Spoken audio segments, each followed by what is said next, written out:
Dear students नमस्कार। बिल्कुल सही देखा आपने। इस वीडियो में हम लोग कुछ ऐसे पॉइंट्स को डिस्कस करने वाले हैं जिनका यूज करके आप अपने परसेंटाइल को बेटर कर सकते हो। यदि आपके ऑलरेडी 85 टू 90 परसेंटाइल आ रहे हैं तो आप कैसे 99 तक लेके जा सकते हो। यदि कम आ रहे हैं तब भी आपके परसेंटाइल इंक्रीज हो जाएंगे। इन पॉइंट्स को हमने टू पार्ट्स में डिवाइड किया हुआ है। फर्स्ट पार्ट में हम लोग जानेंगे ऐसे टॉपिक्स जो काफी इंपॉर्टेंट है, काफी वेटेज रखते हैं। और सेकंड पार्ट में हम लोग जानेंगे आपको एग्जाम कैसे अप्रोच करना चाहिए। ध्यान रखिए, यूँ तो आपका पूरा का पूरा सिलेबस ही आपको पढ़ना चाहिए, बट फिर भी कुछ ऐसे टॉपिक्स होते हैं जो काफ़ी ट्रिकी होते हैं या फिर काफ़ी इंपॉर्टेंट होते हैं। तो हम लोग आज उन्हीं टॉपिक्स को जानेंगे। तो आपका सबसे पहला टॉपिक है यूनिट एंड डायमेंशन, जिसका आपको जो डायमेंशनल एनालिसिस है वो आपको अच्छे से आना चाहिए, क्योंकि इससे एक तो डायरेक्ट प्रॉब्लम आता है और कई बार आप इसका यूज़ कर सकते हो ऑप्शन को एलिमिनेट करने के लिए।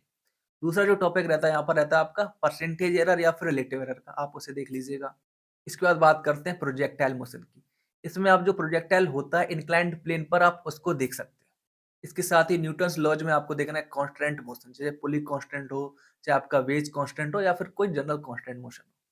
इसके साथ ही आपका आता है एक सर्कुलर मोशन जो वर्टिकल सर्कल है ना, वहाँ पर आपको चेक कर लेना है कि कब आपका रूट 5 रहता है, कब रूट 2 रहता है, वो वाली कंडीशंस देख लीजिएगा।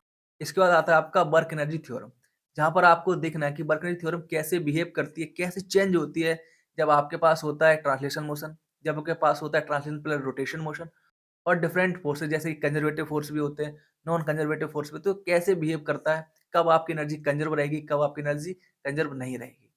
इसके बाद बात करते हैं centre of mass and collision की। तो जो सेंटर ऑफ मास वाला पार्ट है, उसमें आपको जो रेगुलर बॉडीज़ हैं आपकी, उनका आपको सेंटर ऑफ मास पता होना चाहिए। साथ ही आपको एक आइडिया होना चाहिए कि यदि 2 बॉडीज़ को ऐड कर दें या किसी बॉडी में कुछ निकाल दें, तो सेंटर ऑफ मास कैसे वेरी करता है।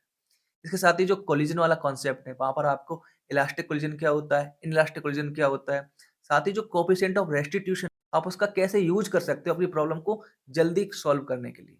इसके बाद बात आती है आपकी रोटेशनल मोशन की, जहाँ पर 2 टॉपिक बहुत इंपॉर्टेंट है। एक आपका मोमेंट ऑफ इनर्शिया जो आपको रेगुलर बॉडीज़ का पता ही होना चाहिए। साथ ही यदि 2 बॉडी ऐड कर दी जाए या कुछ पार्ट निकाल लिया जाए, तो मोमेंट ऑफ इनर्शिया कैसे वेरी करता है। इसके साथ जो मोस्ट इम्पोर्टेंट पार्ट बचता है वो आपका होता है प्योर रोलिंग मोशन। तो उसको आप ज़रूर एक बार देखिएगा। फ्लूइड मैकेनिक्स में आप सरफेस टेंशन और जो प्रेशर का वेरिएशन है, जैसे मान लीजिए एक पाइप में 2 लिक्विड ऐड कर दिए, है ना? तो किस तरह से प्रेशर वेरी कर रहा होता है, किस पॉइंट पे क्या प्रेशर रहने वाला है, आप उसको चेक कर सकते हैं। ना उसके बाद बात करते हैं एसएचएम की। एसएचएम में आपको देखना है कि जब 2 या 2 से अधिक स्प्रिंग ऐड कर दी जाए, तो कैसे आपका टेम्परेचर निकाला जाता है, राइट?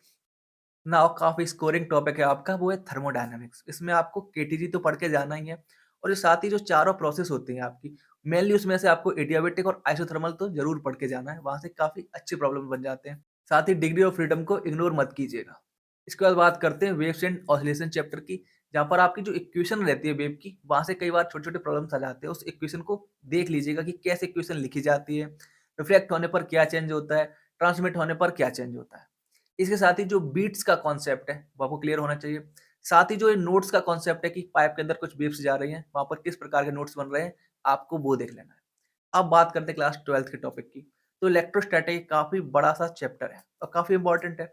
बट इस चैप्टर में भी यदि आप और इम्पोर्टेंट ढूँढने जाओ, तो आपको मिलेगा एक तो कैविटी वाली प्रॉब्लम्स, दूसरा आपको मिलेगा गॉस लॉ का एप्लीकेशन और तीसरा आपको मिलेगा कि यदि आप ग्राउंडेड कर देते हैं, जैसे आपके पास पैरेलल प्लेट्स हो सकती हैं, इनको आप ग्राउंड कर दें, फिर क्या इंड्यूस्ड चार्ज रहता है डिफरेंट सरफेस पे, वो आपको देखना पड़ेगा।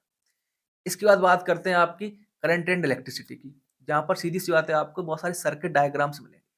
सर्किट डायग्राम्स कैसे सॉल्व करते हैं? यूँ तो आप बहुत सारे टेक्निक्स हैं सॉल्व करने के, बट आप एक बार थेवेनिन मेथड को देख लीजिएगा और साथ ही ब्रांच मैनिपुलेशन देख लीजिएगा, क्योंकि इससे आपके प्रॉब्लम्स काफ़ी क्विकली सॉल्व हो जाते हैं। अब बात करते हैं मैग्नेटिज्म की। तो मैग्नेटिज्म में आपको देखना है कि यदि कोई आपके पास वायर है ना, तो किसी पॉइंट पर क्या मैग्नेटिक फील्ड रहने वाला है। यदि वायर को आप सर्कल में कन्वर्ट कर दें, तो क्या मैग्नेटिक फील्ड रहने वाला है। या फिर यदि आप इन दोनों को एक साथ कंबाइन कर दें, तो फिर किस प्रकार से मैग्नेटिक फील्ड निकाला जाता है, वो आपको आना चाहिए। इसके बाद बात करते हैं आपकी एसी की। तो एसी में जो सबसे इम्पोर्टेंट टॉपिक है वो है आपका फेजर एनालिसिस। उससे आपके प्रॉब्लम्स काफ़ी क्विकली सॉल्व हो जाते हैं, उसे ज़रूर देख के जाइएगा। अब बात करते हैं आपके ऑप्टिक्स की। तो ऑप्टिक्स में सबसे ज़्यादा इम्पोर्टेंट क्या है? तो पहला पार्ट आता है कि मान लीजिए 2 डिफरेंट मीडियम है। तो एक मीडियम में कोई एक ऑब्जर्वर बैठा है और कोई दूसरे मीडियम में कोई ऑब्जेक्ट रखी हुई है। अब वहाँ पर यदि मोशन भी हो रहा हो तो किस प्रकार से वेलोसिटी वगैरह दिखाई पड़ती है। तो सेकंड बात आती है वो आती है आपका lens and mirror formula. Lens and mirror formula हम देख लीजिएगा, माइनस कहाँ लगता है, प्लस कहाँ लगता है, क्योंकि सबसे ज़्यादा कन्फ्यूजन एग्जाम हॉल में उसी में ही रहता है। इसके साथ ही थोड़ा प्रिज्म को देख के जाइएगा। इसके बाद आपका आता है वेव ऑप्टिक्स। वेव ऑप्टिक्स में सबसे इम्पोर्टेंट टॉपिक है वो आपका इंटरफेरेंस। तो वहाँ पर आप देखिएगा जो बाई ऐसे ही रहता है ना, उस सेटअप में क्या-क्या वेरिएशन पॉसिबल है। कभी फ़िल्म लगा देते हैं, कभी रेज़ को थोड़ा तिरछा कर देते हैं, तो वो सब आप एक बार चेक कर लीजिएगा, ठीक है? नाउ इसके बाद आती है आपकी मॉडर्न फिज़िक्स, जो काफ़ी सिंपल भी रहती है और काफ़ी स्कोरिंग है। तो इसमें जो मेनली 4 टॉपिक हैं आपके फोटो इलेक्ट्रिक, आपका एक्स-रे, आपका रेडिएशन प्रेशर और आपका रेडियो एक्टिविटी।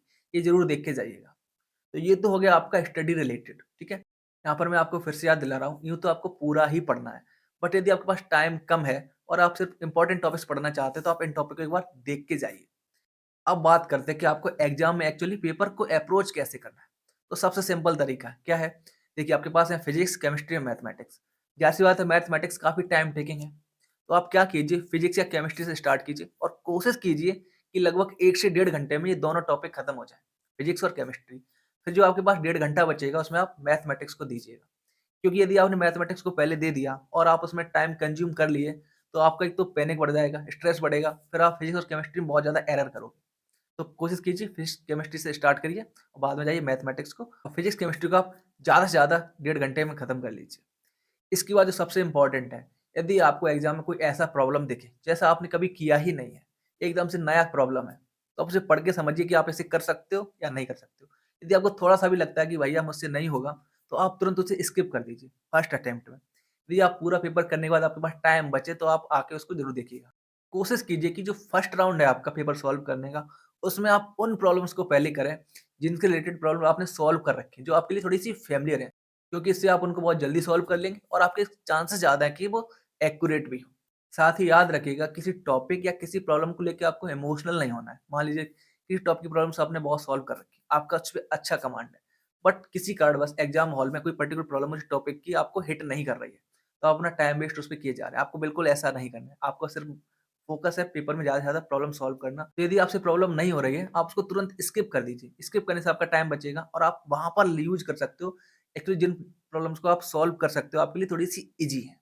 साथ ही यदि आपने बहुत अच्छी प्रैक्टिस कर रखी, तो आपको ओवर कॉन्फिडेंट नहीं होना है। क्योंकि जब आप ओवर कॉन्फिडेंट हो जाते हो ना, तो आप बहुत ही सारी सिली मिस्टेक्स करके आते हो। जैसे क्या होगा, आप बहुत जल्दी प्रॉब्लम्स को पढ़ोगे, कोई डेटा का चेंज कर दोगे। जैसे मान लीजिए 0.2 है, आप हो सकता है जल्दी लिखो 0.02 या फिर आप पावर्स को मिस्टेक कर दो।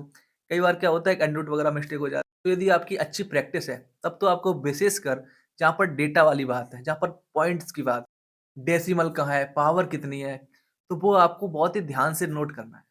इसके बाद जब आप प्रॉब्लम्स को सॉल्व कर रहे होगे ना अपनी रफ शीट में, तो कोशिश कीजिएगा थोड़ा-सा क्लीनर रहे। क्योंकि कई बार ऐसा हो सकता है कि जो आपका आंसर निकल के आए, वो वहाँ पर चारों में से गिवन ही ना हो।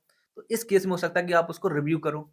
तो यदि आपने बहुत ही गंदा लिखा हुआ है, तो आप उसको रिव्यू नहीं कर पाओगे, आपको दोबारा से पूरा सॉल्व करना पड़ेगा। तो कोशिश कीजिए रिलेटिवली थोड़ा-सा ऐसा हो कि आप उसको यदि रिव्यू करने जाओ, तो आप उसको पढ़ के समझ पाओगे एक्चुअली मैंने ये क्या लिखा हुआ है। और सबसे इम्पोर्टेंट बात जो आपको याद रखनी है, वो ये है कि आपने जो अभी तक प्रैक्टिस की है ना, आपका पेपर में भी लगभग वैसा ही परफॉर्मेंस होने वाला है। तो बहुत ज़्यादा स्ट्रेस लेके ना जाएँ कि यदि मेरे यहाँ पर अच्छे मार्क्स आते रहे, तो क्या मेरे अच्छे मार्क्स आएँगे या नहीं आएँगे, कि एग्ज़ाम में क्या होने वाला है। यकीन मानिए जो आप प्रैक्टिस करते हो ना, सेम की सेम आपकी रेप्लिकेट होती है आपके जब आप अंडर प्रेशर होते हो। तो सीधी-सी बात है, जो आपने प्रैक्टिस कर रखी है, सेम डिट्टो वैसा ही होने वाला है। तो स्ट्रेस फ्री होके जाएँ। यदि आपने बहुत अच्छी प्रैक्टिस कर रखी है, तो यकीन मानिए कि आपका पेपर अच्छा ही होने वाला है। और एक और सबसे इम्पोर्टेंट बात कि अपने एग्ज़ाम सेंटर पे थोड़ा टाइम से पहुँच जाएँ, थोड़ा-सा पहले ही पहुँच जाएँ, क्योंकि ये तो आपका पहला कॉम्पिटिशन लेवल एग्ज़ाम है।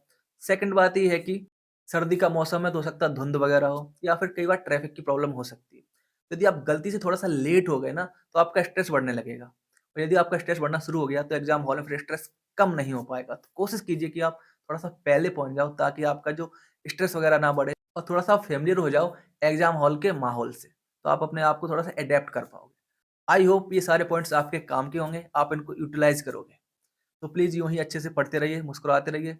आपके एग्ज़ाम के लिए आपको ढेर सारी शुभकामनाएँ। Thank you and have a nice day.